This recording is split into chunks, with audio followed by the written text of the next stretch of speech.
To wrap this whole series up, I'm going to review a few concepts we've been over, go into a little bit more detail, and finish off with some ideas that are important to highlight when it comes to sports performance training or to Edge. First and foremost, if you are a new athlete or parent watching about to start training at Edge, I really appreciate your time in watching all of these videos.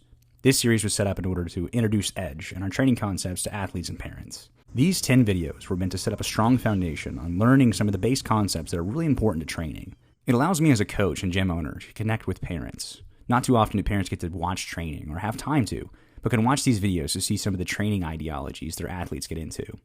If you're an athlete watching and your parents haven't watched these videos yet, I recommend giving them a little nudge, at least on your favorite video, and send it to them. Finally, before I really get into this video, Edge as a brand is more than just a gym. It's a brand that includes training for youth, athletes, and adults. We have our apparel line, the podcast, all of our content on social media and YouTube. All of these platforms are meant to encompass a message or ideology that Edge as a brand symbolizes. And that is, when it comes to training, yes, we either want to get stronger, faster, quicker, jump higher, or be healthier. But at the end of the day, the most important thing is to enjoy training, so you'll continue to value your health for the rest of your life. In doing so, you'll be happier, healthier, and a more successful person who can enjoy life, take care of themselves, help others, and improve the world around you. I say that in this video because as a small brand, business, and a coach to youth athletes, it's important that my influence or teachings are more than just I want to get a scholarship for college, but rather I am the educator or coach to set up athletes with the tools mentally and physically to live healthier and better lives through training. The training at Edge isn't just a means to an end of a sports career that stops after high school, college, or even less likely the professional level, but an education into weightlifting, proper training protocols, gym safety, confidence in a gym setting, cardio, and the list could go on and on. At the end of the day, you're going to get faster, be able to jump higher, and be more agile from training with us. I can guarantee it. But at the end of your training career at Edge, you will have something more valuable, and that is the confidence, self-esteem, knowledge, technique, and the drive to train on your own and continue a life of being healthy and successful in whichever direction you go. With that being said, let's briefly go over and add to some of the important information from the previous videos to get dialed in and ready to train. We train our athletes to sprint faster through teaching mechanics, getting stronger, and through testing. You see, at the end of the day, if you want to run fast, you have to run fast, or you have to run as close to 100% consistently. If you're not testing your overall speed, then how do you know what 100% is? That's where the laser timer comes in at the gym, and we constantly test our athletes and record it to push them to sprint faster. If you're not testing, you're just guessing. If you want to cut or change direction faster, it starts off with your ability to balance and slow down.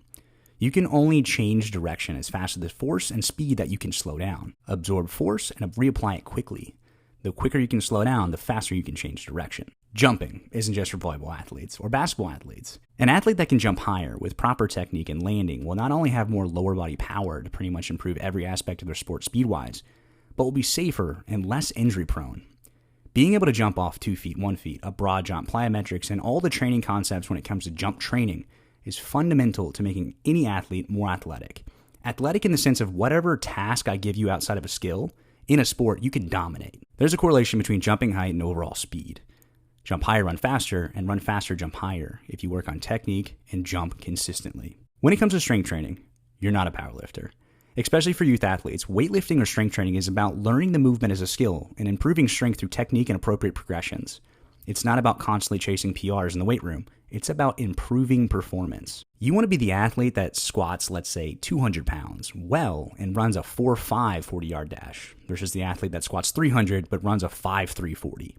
Weightlifting for athletes is about the middle ground of pushing yourself enough to improve strength and add some muscle, but not too hard where you're sore all the time or sacrificing form to move heavy weights. Performance on the field or court over PRs in the weight room. Appropriate and effective performance training for athletes when it comes to speed, change of direction, agility, jumping higher, or strength isn't about driving yourself into the ground each workout. Yes, in training we're going to work hard, but it's important to take the correct length breaks between reps in any drill or exercise.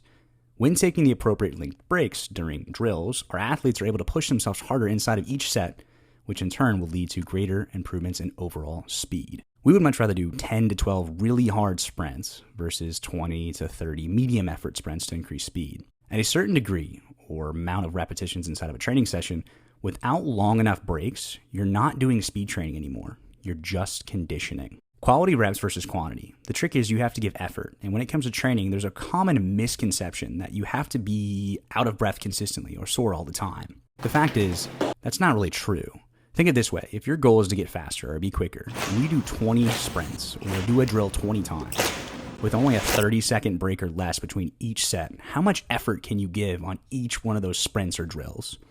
Versus if you do 10 to 12 reps with 1 to 2 minute breaks, depending on the drill, you'll be able to move quicker and do them better with better quality versus quantity.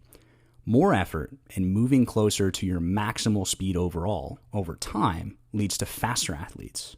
At Edge, we take breaks and produce not only faster athletes, but smarter ones. If you want to do conditioning, then do it separately. Just like in sports, there's tons of life lessons or skills that an athlete can acquire to be a happier, healthier, stronger, and successful person. This is true with Edge as well. On a surface level, when someone goes to a training facility, it may just seem like they're going to improve as an athlete.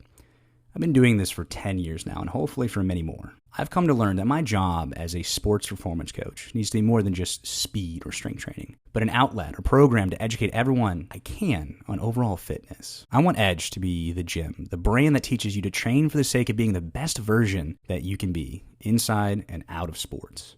The educational system that more and more people are able to be a part of and take pride in. I appreciate everyone who's taken the time to watch all these videos, and I hope they have helped out in whichever part of your training career you're in. For more information or to dive deeper into some of Edge's concepts, please go check out our podcast, the TikTok, find us on Instagram or Facebook. All links in the description below. I can't thank everyone enough for all the support. See you in the next series coming out soon.